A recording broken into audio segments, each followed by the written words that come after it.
Dear audience, আসসালামু আলাইকুম। আজকে ক্যালসিয়াম নিয়ে কথা বলব। ক্যালসিয়ামের অভাব দেখা দিলে কী কী রোগ হতে পারে? ক্যালসিয়ামের অভাব দেখা দিলে হাড়ের মধ্যে ক্যালোরির অভাব দেখা দিতে পারে। ক্যালোরির অভাব দেখা দিলে হাঁটুতে প্রচুর পরিমাণ ব্যথা হবে, ক্যালোরিগুলো শুকিয়ে যাবে। শুকিয়ে গেলে হাঁটুতে প্রচুর প্রচণ্ড ব্যথা হবে, কোমরে ব্যথা হবে, এমন মেরুদণ্ড ক্ষয় হয়ে যেতে পারে। ক্যালসিয়ামের ঘাটতি যদি দেখা দেয়, আপনারা একজন ভালো রেজিস্টার্ড ডাক্তারের সুচিকিৎসার মাধ্যমে আপনার রোগ থেকে মুক্তি পেতে পারেন। যদি রোগ থেকে মুক্তি পেতে হয়, অবশ্যই ভালো একজন ডাক্তারের পরামর্শ নিয়ে সুচিকিৎসা নিতে হবে।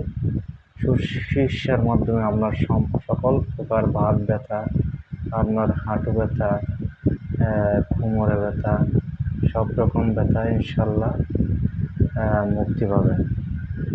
যদি ক্যালসিয়ামের ঘাটতি দেখা দেয়, তাহলে আপনার বয়স যদি 25 থেকে 35 বছর হয়, আপনি ক্যালবু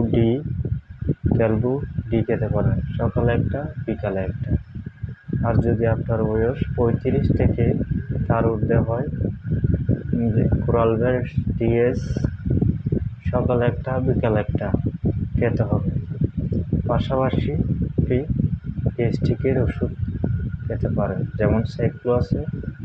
যদি গ্যাস্ট্রিক বেশি হয়, সকালে একটা খালি পেটে, বিকালে একটা খালি পেটে এভাবে যদি খান, আপনার সকল প্রকার রোগ থেকে, গ্যাস্ট্রিক বা বাত ব্যথা থেকে ইনশাল্লাহ মুক্তি পাবেন।